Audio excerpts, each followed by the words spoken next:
welcome to Words with Dani. I'm Emily Moyer from Off Planet Radio. Dani Katz from DaniKatz.com is with me. And it's been several weeks since we've done a show. We were on a really good roll for a while, and we both just kind of hit this wall where we're like, well, we don't actually care about anything going on in the world anymore, so now what do we do about a show? But we decided we want to catch up and sort of explore where each other is at and just have a casual conversation right now and very laid back. I'm tired and have no makeup on, so. But we just started talking and it got interesting, so like, let's just push the button and the casual conversation will most likely be the show. And we're just going to kind of talk about sort of what's going on, where we're at. We'd love to hear back from you if you guys are in a similar place or someplace totally different and what you're thinking about. So, Dani Katz, welcome back. Nice to see you. Nice to see you, Emily. So do you want to lead us into where we were just going? Because that's like similar to you, like no interest in what's going on any level, that the Matrix has lost the entirety of its traction. But this that you opened up is actually the only thing I've been thinking about. Yeah, so pretty much like whatever has gone on in the last several weeks since our last show, which is probably 5 or 6 weeks ago now, maybe more than that. I just, like, when I say I don't care about anything, I don't mean I don't care about like the people that I love or some of the things I do on a daily basis, but like I have just 100% lost interest in tracking any of the Matrix stuff. I hate YouTube. Everyone already knows I can't stand Facebook, you know what I mean, or anything like that. Like I just, I'm getting to this like weird point where there's no longer any line between reality and fantasy. You know what I mean? Everything is blurred to the point where like, the Matrix is like, the Matrix movie is, I mean, we know this on a certain level, but it has been our reality for a long time. But now it's like, it's showing itself to me in ways that it's like, oh, well, if I just stop doing anything, will the world just stop? And I don't mean that in an egotistical kind of way, like I'm the most important.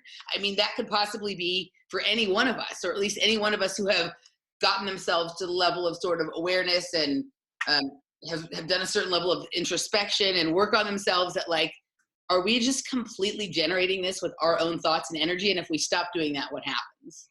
Yeah, so 100% we are generating this with our thoughts and our attention, and we know that. And so I've been in a similar conversation with myself, because I do care about my friends and I do care about the things that I care about, and I don't care about anything Matrix related at all anymore. I don't care about the IDW. I don't care about the videos. There's none of it. And then I test myself, and like I see the old polls of like little conversations that I would be drawn into, and I just follow them a few steps down the rabbit hole, and I'm like, I don't care about talking about the Matrix. I don't care about talking about how we can adjust the Matrix. Like that construct is dead to me. And so when you said like, well, what would happen if we just pull our attention away? Will it collapse and die? My thing is like, who gives a fuck? Because we just get to create something new. Like, I don't even care what happens, but I do know that it is our attention that's sustaining it, and trying to convince the masses to shift their attention has not worked and isn't gratifying. And at this point I'm not interested in that. It's boring.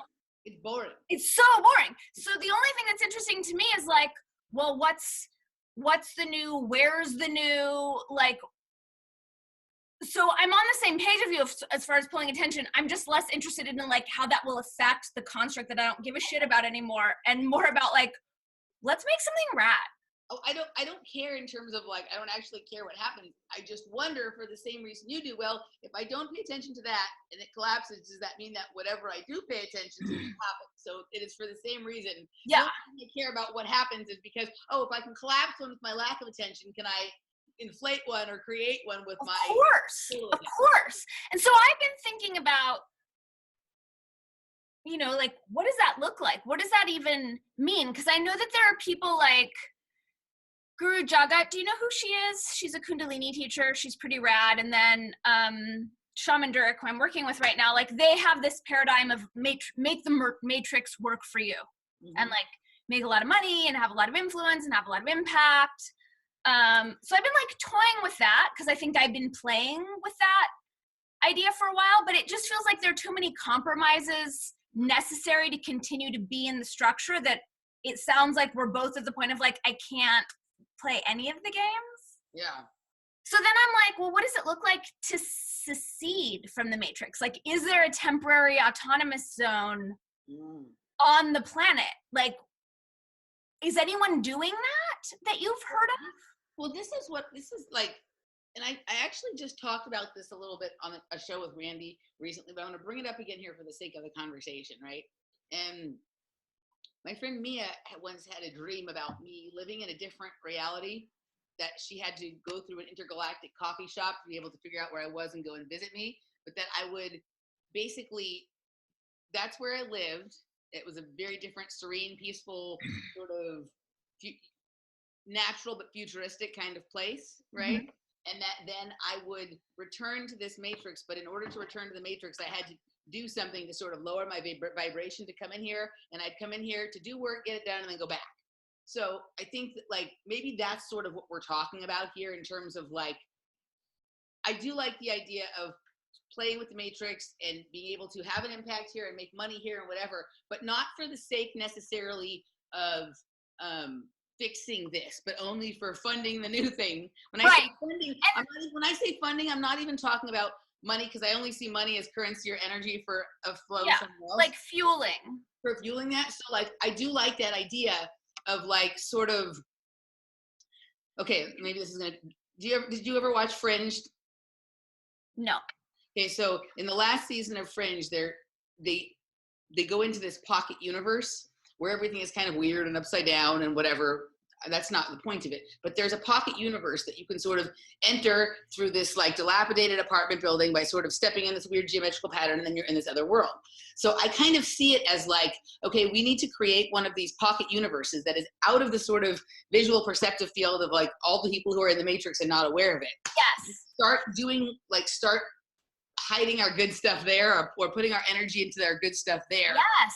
And you know, kind of different than the people who are, like, doing naughty breakaway civilization and naughty secret space program kind of stuff.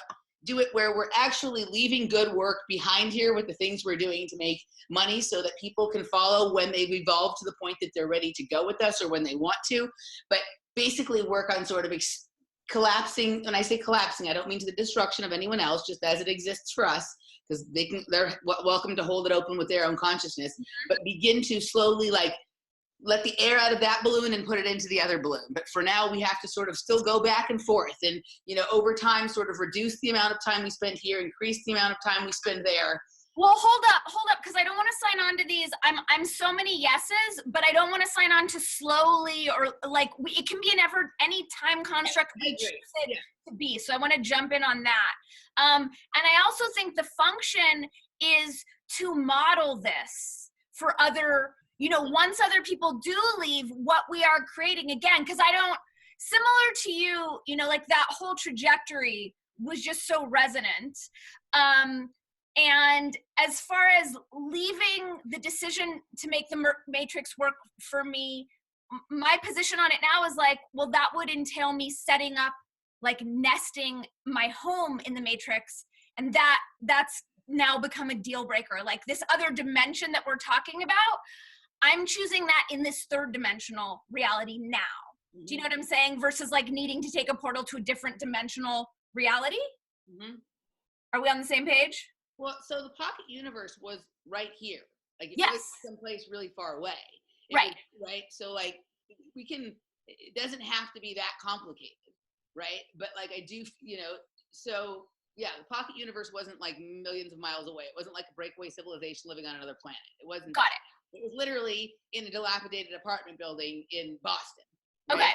So, but most people who went into the apartment building couldn't see it because they didn't sort of understand how to get into it. Right. Yeah. So, you know, yeah, I don't actually believe time exists. So when I say, like, slowly, I'm not actually talking about in, like, quantitative time. I'm talking about, like, we're not trying to create destruction here in order to catalyze whatever we're creating. Destruction isn't even in my paradigm. Like, I don't have a beef with the Matrix. Neither. I have nothing for it. So whether it destroys or transmutes or transforms or evolves, like, God's Matrix, awesome. I'm out. I think the Matrix will always exist to the extent that the person observing it needs it to exist. Right. Right. And so, right. And I'm ready to be coexisting with people consistently, you know, surrounded by those of us who've pulled our attention out of that and are free. yeah. Yeah. So, I mean, I agree. Like, I'm wanting to spend less and less time on the technology. I would rather be in a close location, a location where the people that I want to spend time with are nearby, so I can Yeah. see them and interact with them and plot and plan and do stuff with them on a regular basis. In an infrastructure that's conducive to life and flow, because that is not, you know, like, we live in the same city and we never see one another. And I know I'm a pain in the ass, but you know, this. She is. I'm a writer. All writers know it takes a lot of freaking time to write, and I'm a pain in the ass. But that's a priority for me as far as looking for what shifts, you know, are coming my way. It's living in a place that's like healthy, where I'm not, you know, where my nervous system is happy and I can see people and do things and say yes and engage my community with ease, where I find here, you know, it's prohibitive. Mm-hmm. Yeah, no, I mean, I'm with you. Like, I would, you know, it's, we spend living in Los Angeles, especially here, we spend most of our time either by ourselves at our house or by ourselves in the car or at our slave job doing something that isn't exactly what we want to be doing.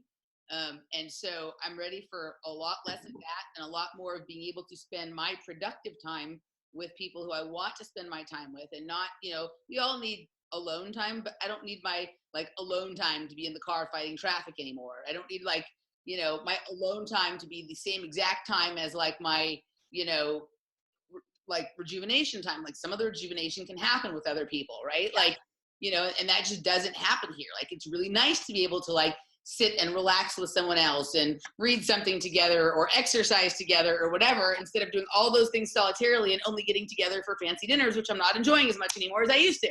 Right. Right. You know?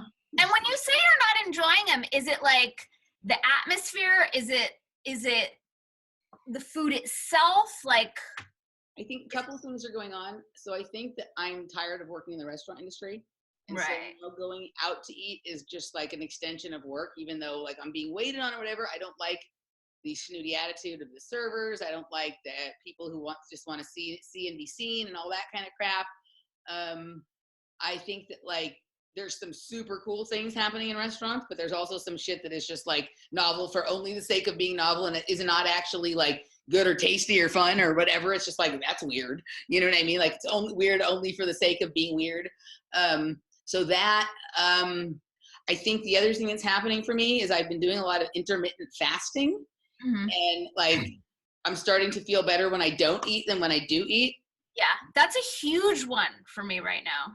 Yeah. And so like, so that's weird. Like, I guess it, like, sometimes I'm really hungry and I want to eat and I enjoy it. Right. You know, so, but I'm so programmed to like, oh, it's the weekend. It's my time for my fancy meal out, my 2 cocktails and my whatever. And like, sometimes I'm just eating this and I'm like, why am I even eating this? Why am I drinking this? Like, it's, sometimes I love it and sometimes I don't. And it's like, I don't like, so something has shifted to where like, I guess I really need to like not necessarily be on that program or that schedule anymore. And just like, when I feel like doing it, go and do it, but not do it just because the weekend. I think like I've reached the end of like feeling rewarded by things. Like, I want the reward to be my everyday life. I don't want to like suffer through things. I don't want to suffer through things that I can't stand anymore for 2 cocktails on Sunday.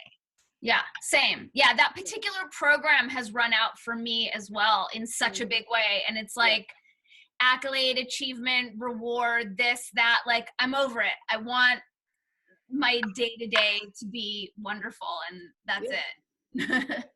Yeah, you know, so I'm tired of being like, of all the time in the car. I'm tired of like I used to look forward to like listening to podcasts and watching YouTube videos, and now it's just like I can't even stand it. Dude, Eric Weinstein was on Joe Rogan. They put out 4 hours, and I was so bored. And like, I forced myself through it, and there was literally no part in that 4 hours where I was like, ooh, you know, I was just going through the motions. And I'm doing that a lot of like, you know, maybe it's similar to you going out to restaurants, like these things that used to excite me and give me pleasure. And I'm like, yeah, I'm kind of over all of them. like literally, I enjoy, I accept the fact right now that I still have to go to work. And so in some ways I'm actually finding that I don't like it and I need to move on, and it's frustrating to my brain because I'm stuck. But like for some reason that is a little bit easier for me to accept than this thing where I keep trying to do things that I used to like and I don't like them anymore and I don't know what else to do. But like really, so I go to work and I understand and accept that for now, like that is what it is. I'm trying to move forward with some of my other professional stuff and trying to, you know, like the standard way of doing things that most people do them doesn't work for me. So I'm always having to sort of navigate my own path, you know, blaze my own trail through it. And so I'm doing that. And then the other thing is just, you know, like I guess I like my exercise. Like I don't not want to do that for the most part, but everything else is just like, oh, I still have to do that. Like, you know, and even things that I used to like really like, and I don't even think that it's that I don't like them anymore. It's just like something serious has shifted here, and I don't. You know what it really is I don't like this. I don't want to have anything to do with this box anymore. I think the Matrix has reached, I do think it's like an extreme allergy to the Matrix. And that's such a big Matrix program, the like chasing the carrots to deserve the pleasure and the reward. That's such a primary Matrix construct that I think it's interesting the timing that we're both going through this at the same time. And those things aren't working. Like I just did I just fasted for 18 days and it was the easiest fast I've ever done. Like I missed nothing. I wanted nothing. I only ate because Dr. K told me to eat, but it was nice to take all of that reward off the table entirely and to not even have to go through the motions of it. I feel like that. Like I feel like some days I feel like I could be happy just with sparkling water. You know what I mean? Like enjoy like the first few sips of a freshly opened bottle of sparkling water, and then I'm just like, everything else is whatever. Yeah, no, like I don't like, and even with the exercise, like it's fine. I enjoy it, right? But I think more than anything, and I don't mean this like in the kind of vain way that I used to. Like it's kind of trippy to watch like my body changing a lot, right? So like I'm enjoying that experience, and it isn't even about like trying to be perfect or having some great body for something. No, it's just really interesting to me how like, oh, if you do this, then this happens, right? Like if you do exactly. Well, yeah, because you can see the change. It's like it's palpable, it's real, and that's so interesting to like watch ourselves transform versus like waiting or feeling or is it working? Right, and for so many years, I did all of these things that were like very difficult to do to try and manipulate and control my body, and they didn't really work. And then when you like sort of by accident or just coincidence or because your mind is ready for something, step into something that actually works, and then it's like it works so good that you're just like, what is going? It's kind of weird. It's like when you're a kid and you discover that pushing the button makes the elevator come.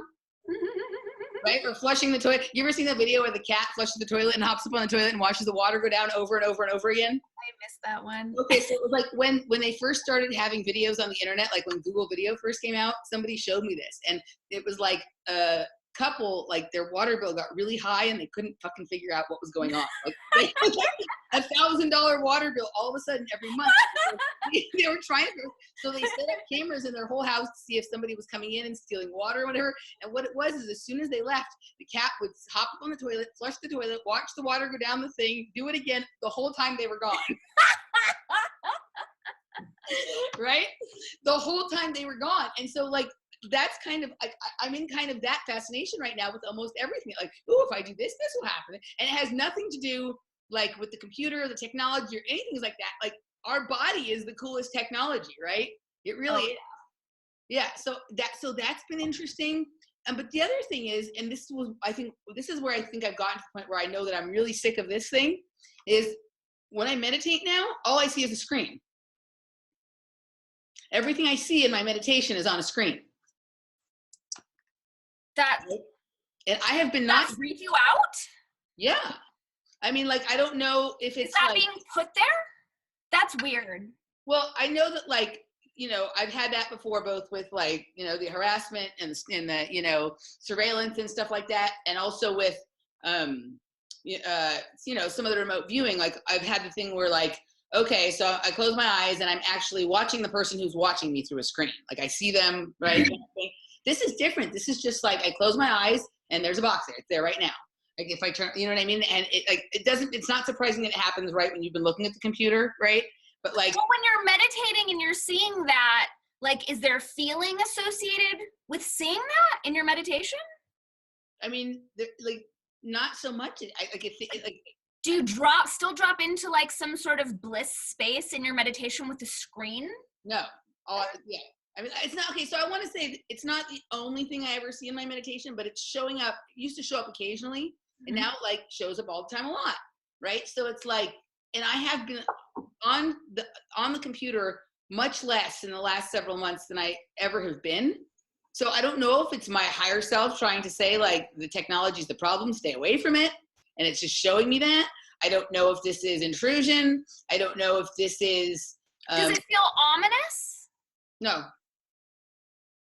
It feels neutral, but it's there. Like, and you're like, it would make sense to me if I meditated at night and I had been on the computer some during the day, but we're talking 5 o'clock in the morning when I haven't opened my computer or looked at it. Well, I mean, it resonated the first thing you said, that like the screen's the problem and your higher self is showing you that. Yeah. And we all know that. Yeah. Right? Yeah. I mean, we're not watching the screens are watching us. And then maybe, you know, like, I like, you know, we're not watching television is watching us. Right? Like that kind of thing. So I don't know. Like, I don't know if it's a message from my highest self to just stay focused on the things that are really in front of me and not the things that present themselves to me on the form of a screen, or I don't know. Like, do you think there's a message in the shapes that have been showing up on your body? Oh, they're square too. Yeah. Do you feel a similarity? I hadn't thought about that, but that's interesting. That's interesting. I mean, I hadn't even thought about that. Good connection there. Yeah, so I've been having a lot of interesting geometry show up on my body. That is what she's talking about. And I am also having interesting geometry show up on my body. Yeah. I had a question. You had mentioned before some sort of like energetic thing we share of a relationship to space-time, structure, geometry, something. Do you know what I'm talking about?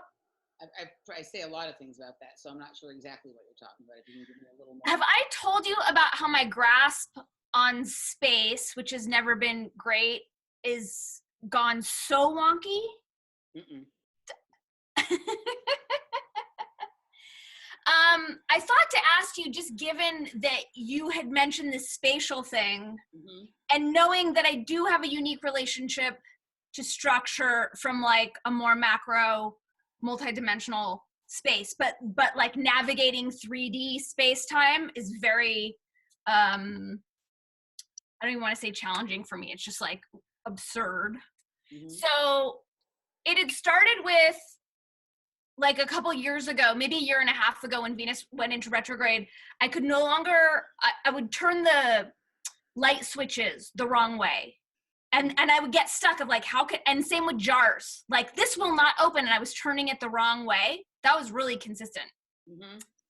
And then like getting lost, and then getting lost in like absurd places where I shouldn't be getting lost. Like, and then like that kind of feeling when you're in New York and you come out of the subway station on the opposite side of the street than you normally do, and you're like, oh, this is weird. It looks exactly like the place I normally go, but backwards, like that kind of feeling? More so because there's no initial reference point to compare it to say I've got it backwards. It's literally like consistently untethered to this reality construct, so just consistently befuddled, like always lost, not I thought it was this, like I've never been to this place that I've been 1,000 times before ever. But then when I went to hold on a second. Hey, I'm doing a recording with Dani. Can I call you back in just a little bit? All right, go ahead. Also, your sound's going like in and out. Like sometimes it's soft and sometimes it's loud. Huh. I thought I was imagining it, but I don't think I am now. Okay. Put the earphones in and see if that makes it better. I hate the earphones, but I will do it to make it better. The computer might be mad because I'm saying not nice things about it. Well, it's not personal. That does sound much better. Okay, cool.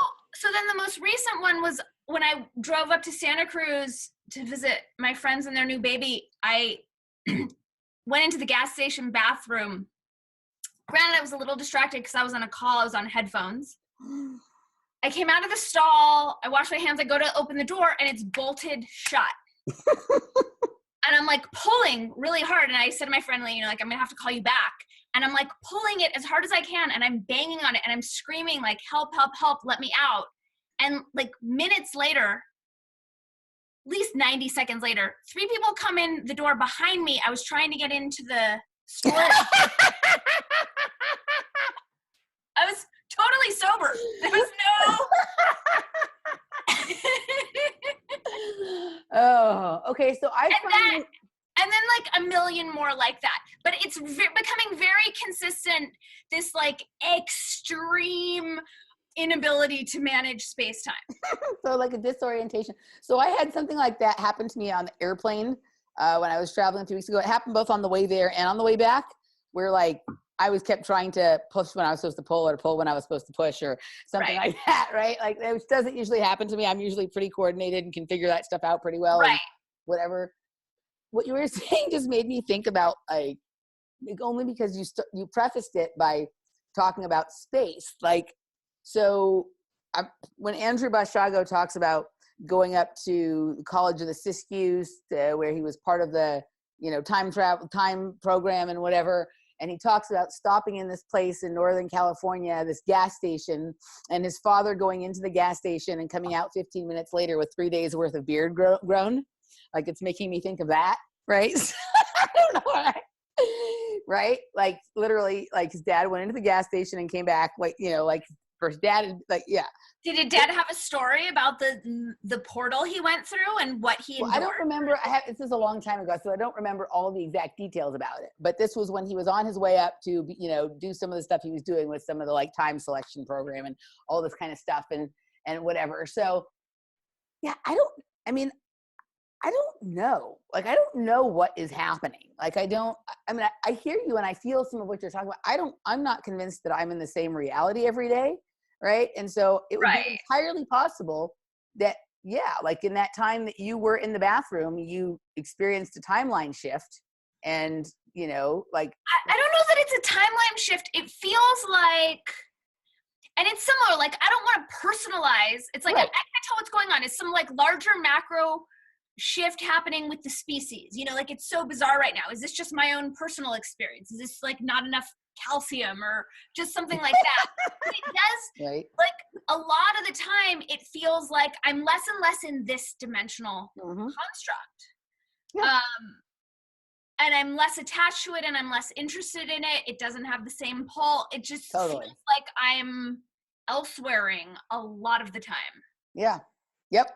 That's whether it be actual elsewhereing or just elsewhereing in your head or whatever. Like, I'm perfectly content to like lay on my back and watch what goes on the back of my eyes for hours on end. And I have no idea if I'm remote viewing something, if I am like looking at looking at some kind of ancient biological spiritual technology, or if I'm just watching my own synapses in my brain fire. I have no idea. Right. But it's so freaking fascinating and crazy, right? Like, and also, does it matter? Are those things all the same thing? Is it entirely possible that ancient spiritual technology are the synapses firing in your brain? I think 100% it is. 100%, which I've realized is a really fun thing to say that a lot of people are saying right now. Like, I've noticed it. 100%. No, there's no 100%. It has this like upward flow to it.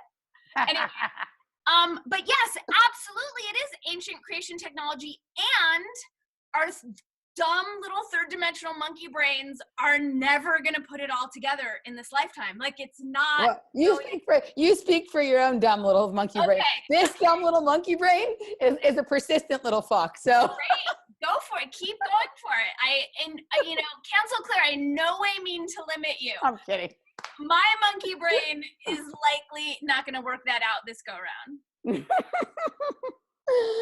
Yeah, I don't know. So, it's just so many levels and layers of data and information. I want you to figure it out and break it down for me. what happens to me lately is I'll have a moment of figuring something out, and then like a half an hour later, I can't remember it. Same. And it's like some Massive. Like I just figured out how architecture is related to sound and all this kind of stuff, and right, like this and that. Oh my God, it's the secret of the universe. I now understand everything Ayn Rand was talking about. 30 minutes later, I'm like, what the fuck was I thinking about? Right. Yeah, there's a lot of that. I'm gonna turn the lights on. It's getting dark here. Hold on a second. So is my lighting situation okay? Yeah, you're good. Well, you have like that light right next to your computer there, and I just have like not much going on here. So yeah. So go ahead. So what are we gonna do? Well, one thing that I'm kind of bringing this up just because I could use some support on this. You said like the screens have no pull, which is awesome, and the screens have less pull for me. And I'm also writing, so I'm looking at a screen a million times a day, and I'm noticing that since I signed up for Amazon Prime, it opened up the consumption portal in such a crazy way. And I'm really like noticing that is like an insidious virus. And then I'd had this thought months ago of like, we really need to boycott Amazon. But again, like I don't, even just saying that and like tapping into that matrix construct, it just like pulls all the energy out of me. Like, fuck it, I don't care. Okay, so I'm going to draw a connection here between the thing. Okay, so this is how this works. Humans 444, have this, by the way. Huh? It's 444. It's a sacred moment. Yeah, I just want to acknowledge. The door, right? There we go.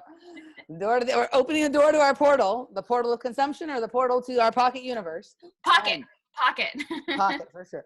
Okay, so the thing with Amazon is once you realize that like just by like one application, pushing buttons in one place, you can make stuff come to your house, right? It's magical, right? So this goes back to the thing we were just talking about a little bit ago with me like pushing the button of my body and going, ooh, look. So like the Amazon and the screen is trying to get us to enjoy pushing those buttons where there's a middleman to make things happen. There is no middleman between me doing something to my body and it changing, right? But in order for me to make something come to my house, I have to push the Amazon button. Well, and it's not just middleman, it's also isolation. Like all the stores that I'm not going to and those humans that I used to engage and the small businesses that I used to support because it's just so much easier. So we're supposed to have that interaction of interacting with people, right? Like, but we're also supposed to be able to make things happen ourselves. Right. And this is replacing both of them. This is the singularity. Right? So like you can get stuff you want, right? And you don't have to deal with other people. And you're feeling like you're manifesting something. It's like, ooh, I want that. And now it's coming. And I get it. Right? Which is different than, manifesting something yourself through your work and seeing it happen, or from going and having a positive interaction with somebody else and something coming of that. Right. So we have this weird technological cyborgification of manifestation. Well, and plus it's not even like, it doesn't even start, a lot of the times it doesn't start from an organic, authentic place. It's like them telling me that I need something and me believing them. So it's like an assault. Do you know what I'm saying? It's not like, oh, I need shoelaces, so I'm going to go out to the shoelace store and purchase them. It's like they're invading my consciousness saying, hey, you need shoelaces. How are they doing that? The advertisements, the email of the 25 things that'll change your life on Amazon. I'm like strangely not responsive to that stuff. Like when people started complaining about being bothered by like the ads that would pop up on Google or Facebook, I was like, oh, I just don't look at them. Yeah, I mean, to be perfectly honest, like I'm not actually that susceptible to those things, but just in general, I mean, they exist, so they must be working on some people, but that consumption like demon, I know that Amazon is a portal to that because I wasn't operating that way before I joined Prime. and something shifted I keep drastically. resisting Prime, and maybe that's why. Like, even though, like, totally resist. And even though it makes more financial sense to do it, like, there's something in me that is just like, nah. Yeah, no, stick with no. Yeah. Stick with no. It's yucky. It's super yucky. The other thing I wanted to talk about that is so weird, like, remember this time last year how, like, cryptocurrency was a big conversation, and now, like, weeks will go by without me hearing the term Bitcoin? Yeah. Isn't that weird? I don't even know where that conversation is. Right? Like, I don't, like, I mean, there's still, like, you'll see, like, if you go, like, there was a period of time where every video on my feed had said something about cryptocurrencies, right? Oh yeah, that and conversation. Now it's like, oh, like once or twice a week I'll see something about something, right? Like, you know, like where's Cliff on crypto? Is he still like? He's not doing crypto reports right now. Like, it's hard to tell with Cliff because, you know, he'll do stuff. He has some issues with some of his server. I don't know. He talks about it like a very small amount now, but he was also absent for a long time because he had some health issues. And, you know, I'm not quite sure. At some point I'll reach out and chat with him and whatever, but like, I'm not quite sure. A lot of the people that Jeff and I were following because they had interesting perceptions on Bitcoin, people like Andrew DeSantis, like, they've kind of gone silent and quiet. And so, like, Jeff is of the opinion that, you know, the system is completely co-opted right now. And so the best thing to do is just, like, basically hold. I mean, he's not giving any advice, but, like, he doesn't, like, there's not any good answer as to what to do. Like, until, like, you know, like, the banks have bought themselves time by sort of taking, if I'm understanding right, taking stuff over. So kind of like, you just kind of sit with this for a while. The things will decouple eventually again, you know, but it's just weird how, like, literally that was like the thing that, like, was just the massive conversation at this time last year. Oh, it was huge. It was deafening. I mean, and remember, like, you were struggling, and I was even starting to think, like, you were struggling with, like, okay, I have friends making a ton of money on doing this, and they're trying to convince me that I should sign up for this group that gets you money every day on this and that. I wasn't struggling. It just grossed me out. I couldn't. It was just like a no. It was right, such a but like the envy of watching yes, making a lot of money. Yes. Yeah, that's what, you know, and you were thinking about doing it, and then every time you tried, you'd be like, no. And I was just like, I don't actually even have the 10 or 15 minutes a day to dedicate to that. You know what I mean? So, so it was that for me. And like, you know, like, and it is one of those weird things because, like, you know, like, there is really almost no way to, like, try and grow your money or get ahead because there's no savings or interest or anything like that. And now crypto markets seem to be not doing anything and whatever. Everything is just. I mean, that's kind of, it just, I'm not coming from an expert point of view here, but it just feels like that's a dead conversation. It is totally dead. That's my point.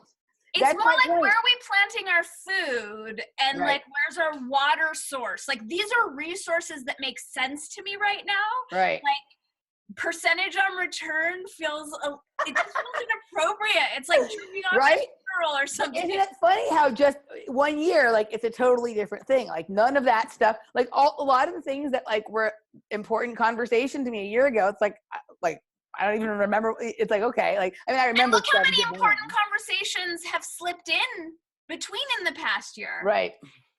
It's nuts. Mm-hmm. I don't want to go down this rabbit hole, but I also feel like it would be remiss to not just mention it. But I am curious, like, as far as the direct weapon situation, that just directed energy weapons, yeah, where is the mainstream in that conversation? Like, what's responsible with that? Because this was my thought today of, like, I really don't want to talk about that because it's such a bummer and it's awful. But then it's also like that old journalist thing of, like, shouldn't people know what is happening?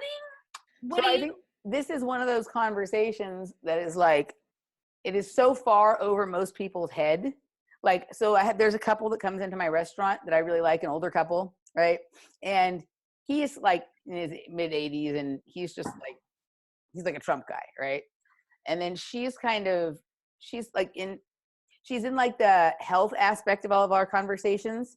You know what I mean? But, like, the conspiracy stuff sort of freaks her out when I talk about it, right? But she's sort of intrigued. They love coming and hearing my stories. They come for my entertainment and whatever, right? They come every Wednesday night to my restaurant. But we were talking about the fires and I told her about directed energy weapons. And then she literally looked at me like I was crazy and that I had to be making this up and what on earth are you talking about? And I was like, look it up. Look up DEWs, look up directed energy weapons. And she, like, so I went off and waited on, took care of some of the people and came back to the table. She's like, you're right. There's like this whole world of stuff that I've never heard of. And I think it sounds very Star Wars, right? It sounds so futuristic that's what they're banking on, is that like people can't even conceive of that. But I saw Fox News, like straight up primetime news story breaking about the technology. Like that exists. That's mainstream, right? But is it that people don't believe that technology exists, or they don't believe that our government would use it against its own populace?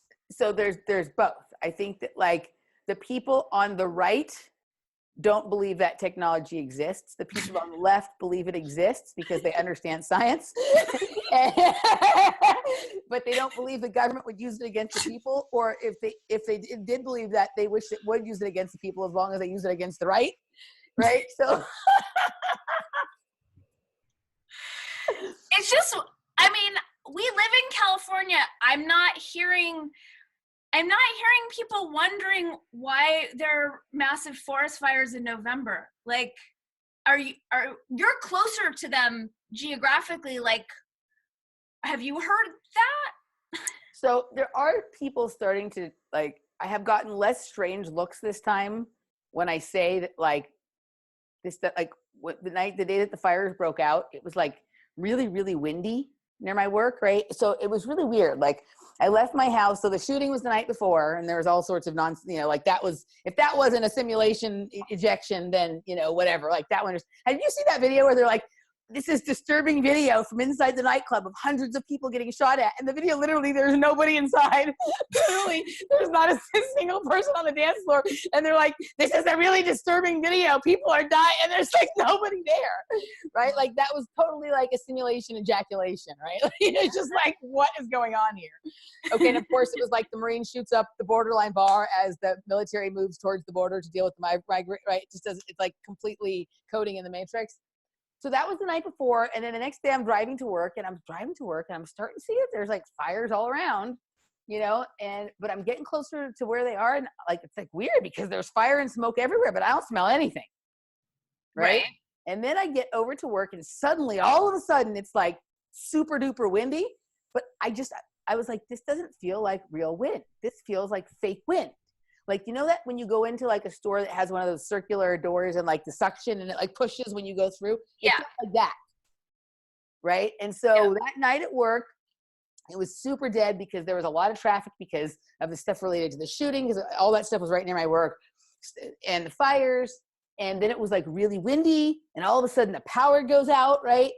Just on our strip of the block, the power goes out, and so we're completely blacked out, and I'm going outside to pull the tables in, and the wind is like going so hard, like our glass door is flying back and forth. It almost hits me, but like I wasn't scared at all. I just literally like stepped over to the side and moved, and then it broke, right? Like it was almost like it was waiting for me to step aside for it to do its thing, right? Like it just, none of this felt real to me. And I was talking about this to a couple of people. When I said about the wind feeling fake, nobody argued with me.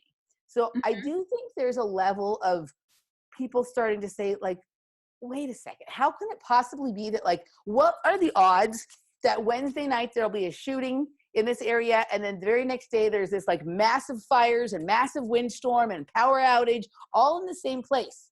Like, to me, that's like the Matrix fritzing out in that area, right? Like there's something funky going on, something's coded to happen there, and all little shit's happening, nothing's, something. And that also, just to drop in, because before we started recording and you were talking about the fires starting where they did and blah, blah, blah, but given that they're directed energy, like, and that it's not an act of nature, but an act of agenda, like, doesn't that make sense? Like, doesn't that confirm? Yes. Bizarre, like, that's like Occam's razor. Like, that's more obvious. These fires are always happening near like companies that people think are making like airplanes and rocket ships, but they're not. They're actually experimenting with, free energy, which is the same thing that powers a directed energy weapon. So you have to wonder, You know what I mean? Like, I mean, people need to start to, like listen to Pee Wee Herman. It's like, connect the dots, la, la, la. You know what I mean? Like it's pretty much like that, like it's not hard, but people have this, I don't know what it is, but people like are much more comfortable with this idea that things just happen than that there's any rhyme or reason to anything. Well, because I think if people, it's like I'll see people who will go as far as they'll go down their progressive rabbit hole, and then they'll stop at like the larger agenda, or they'll stop at conspiracy. Like they can't take it beyond that, because then that would require taking agency and taking authority over our culture and our planet, and like you can't unknow what you know and saying this isn't okay. And that's kind of like, I guess this is why I'm bringing it up, because there's like the moral ethical dilemma of like, yes, my preference right now and my authentic draw is to get out of the matrix construct entirely, and I think it's really fucked up that like the larger governing body is attacking its own people. And I think that like there should be, and I don't like the word should, a larger conversation about what's actually going on, because we're all in harm's way. Mm-hmm. Yeah.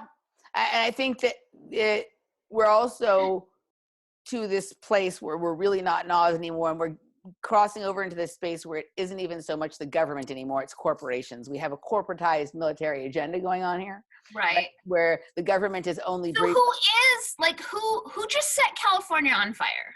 Like weapons kinds, like Boeing, Rocketdyne, Raytheon, these kinds of things. PG&E. And why? Agenda. Right, but what's like, I've heard, so one thing that I've heard, I don't know shit, because my first thought was like, well, why would they go after their own? Why would they go after the ruling elite in Malibu? And then I heard that they were only putting out the fires at I'm gonna mess. It was like either the Republican houses or the Democrat house. I can't even track that ridiculous divide anymore. But like, why are they going after Malibu? I don't know if it's that they're going after. There's a lot of things under the ground in all the areas where there have been fires that they're. So the conversation should really be about: are they trying to clear the land so they can make more of that structure, or have they been caught and found out so they need to clear those structures out? And so is this a cover-up operation, or is this an expansion operation? That's the conversation that needs to be had. Well, and also, is there something this just popped in my mind, is there something on the flip side that like, is there a new corporate interest because now California's fires are out of control, so Bayer's going to introduce this new anti-tree virus that's going to, do you know what I'm saying? Like, right. Is that I think that might be like more of the situation, like when you see something like this, like in Central California, like right. I think when you're looking at these areas in Northern and Southern California that we're talking about, like, we're talking about energy, and we're talking about like things that are quote unquote secret space program kind of infrastructure.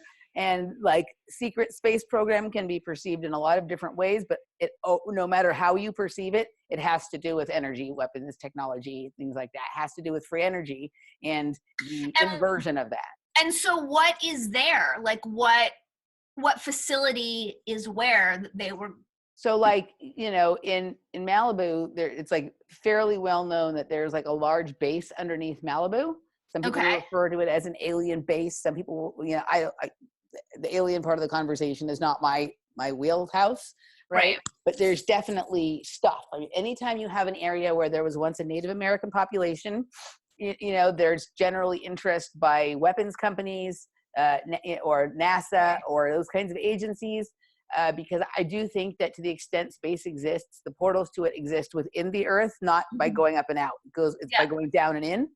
And I think that you also, space is accessed through water. So I think that, so that's in Malibu. Then you have the Woolsey Fire and Santa Susana Pass. That's over in Chatsworth and Simi Valley. That's where Rocketdyne is. That's where Boeing is.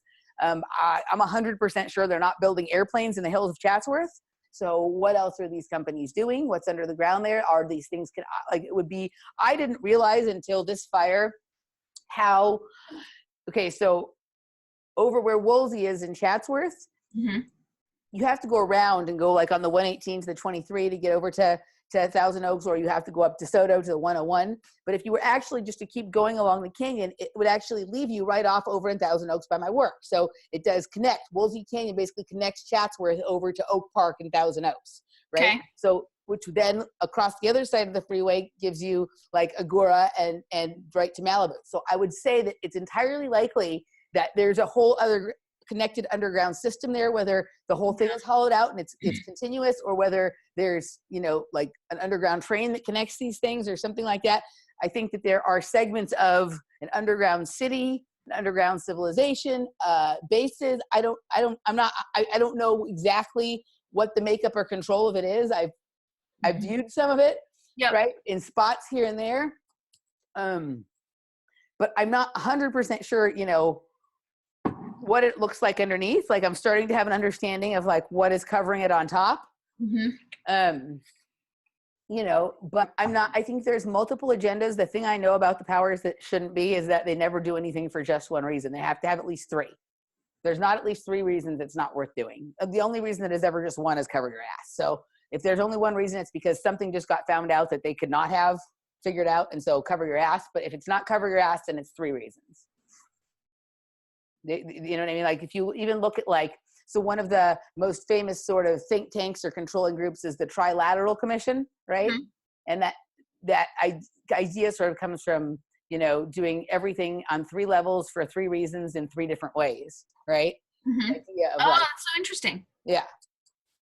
Okay. So so it's much harder to triangulate or to figure out what is actually happening or why it's happening or who's causing it or whatever. So do you have a sense of what is coming down the pipeline? Are they prepping for something? Is this tied into Musk's tunnels? And I mean, on a certain level, sure, I think it is. I think that like, so Cliff did say something interesting in the last thing I heard, is that he was kind of reinterpreting an old data report of his where he was talking about that there would be like, people would be unhappy about something that was happening and there would therefore be a lot of riots or energy against it. okay. And then when he saw this happen this week, it would be about something having been exposed and people being unhappy with it. Well, he sort of reinterpreted that data to have to do with this, that this may be the catalyzing event where people start to go, wait a second, what is this? And then there starts to be a lot of energy thrown against it, not in the form of like rioting or protesting in the streets, but in terms of like people's mental energy being like almost like a mental protest against something, right? So does that mean in terms of like the narrative that's being fed about the fires being wild? I think ultimately this like they went too far with this one. There's, you know, like they've done major fires here in both Southern and Northern California at the same time 2 years in a row. Yeah, it's the same time. It's just crazy. And remember last year it was up at Getty because they needed to clear that base out. And now they're clearing the base out over in Malibu and over in Chatsworth, right? That's where these bases are. And so, and the thing going on up in Northern California, if you look, you know, you can find all of the information in like PG&E's papers about wanting to clear that area. Well, why do the fires only happen in the areas that PG&E wants to clear of the population anyway? Why doesn't it happen where there's no people? Why does it only happen where they want to clear it? So you think that's going to be exposed? And why do their buildings never get damaged, but everyone else's shit gets damaged? Right. So was that what Cliff was pointing to? This was going to... He was speaking, I think, more about down here. He was talking about people are, okay, so like, he was talking about things like, okay, because they never talk about the Boeing base. They only talk about Rocketdyne, right? And the story about Rocketdyne is that it's been leaking radioactive material, and now that it's on fire, there's all this radioactive ash, and that's going to cause people to do things to mitigate that, and that's going to lead them to products like C60, and then they're going to start asking questions about what's really good. You know what I mean? Like, so he connects a lot of things that, like, I understand what he's doing. He wasn't giving like a clear answer, but he was starting to reinterpret and thinking maybe he had thought that this sort of pushback, this sort of anger was going to be in the streets about shortage of money or food, when maybe it's really going to be people going, wait a second, like what exactly is going on here? This doesn't make any sense. So I'd have to go back and listen. I was listening very casually. I wasn't paying very close attention. Have you noticed anyone in the mainstream putting together the oddness that these fires happen 2 years in a row in Northern Cal and Southern Cal at the same time that they're burning weird? Like, is that I notice sometimes, like I hear like middle-aged women talking about it, like women between the ages of like 40 and 60, who are Right. just like, like I think from an intuitive space saying like, this is weird. But I feel like those are the ones who are doing, like, that's everyone in the Gene Keys, you know? It's like middle-aged women are like on it, like. Yeah. No, I mean, it's also usually middle-aged women who maybe have some time at home to look at stuff. They're not just only listening to the radio in the car on the way to work. Maybe they're on the computer. Maybe they follow Aaron from Health Nut News who talks, you know what I mean? Or maybe they follow natural. Maybe it's something a little bit. Like, I don't know. Are we going to be the breakaway civilization in terms of, are we just going to have this situation where like, okay, like you have one set of people that believe the Matrix story, so they will live in the Matrix, and the rest of us will go off and create. That's my choice right now. Like, the that's little pocket really universes. Like, I think that's really just my it. choice. Yeah. So all of that said, maybe we need to change the show from Words with Dani to Pocket Universe and just start creating it here on the. I would love for anyone paying attention who has Pocket Universe building ideas to reach out and share. Yeah, and maybe at some point, I mean, even if it's just here, we need to start taking some of this to like live get-togethers, so we're not just supporting the box here. I think that's part of what's like, that's what I got when you talked about the screen in your meditation, is like, yes, I do think those of us creating the pockets are wise to do it in analog. Yeah. So I think, like we'd like to hear from people on either Dani's Facebook page or my Facebook page. How many of you are in Southern California? We can start there. Yeah. Maybe we can have like a get together once in a while or whatever, and be able to just spend some face-to-face time. And then people in other places maybe can start, connecting with us and doing stuff where they are and sort of see what happens. But, so this show will be morphing and evolving, and it may not be, so we're probably leaving behind some of the, original topic of the show, but it'll go where it goes. Maybe it'll circle back to that at some point. Maybe it won't. Maybe we'll, who knows? But this is an evolution here, and for right now, it's Pocket Universe, I guess. Awesome. Right. Awesome. All right, guys. So that's pretty much going to wrap it up. We'd love to hear back from you just on, this was super casual, but we'd love to hear your thoughts on some of the things we talked about. And you can find Dani at danikatz.com for coaching and language workshop, quantum language coaching and just lifestyle and goal. What kind of coaching are you doing these days? I call it transformational coaching. I do quantum languaging, consulting, and coaching as well, but transformational is like the umbrella. Yep. And so you can find me at offplanetradio.com, or you can go to my Facebook page, Emily Moyer. You want health, wellness, lifestyle consultations. If you want to integrate your bizarre experiences or just talk about weird stuff, you can find me there. We'll see you next time. Have a good one, guys. Bye. Bye.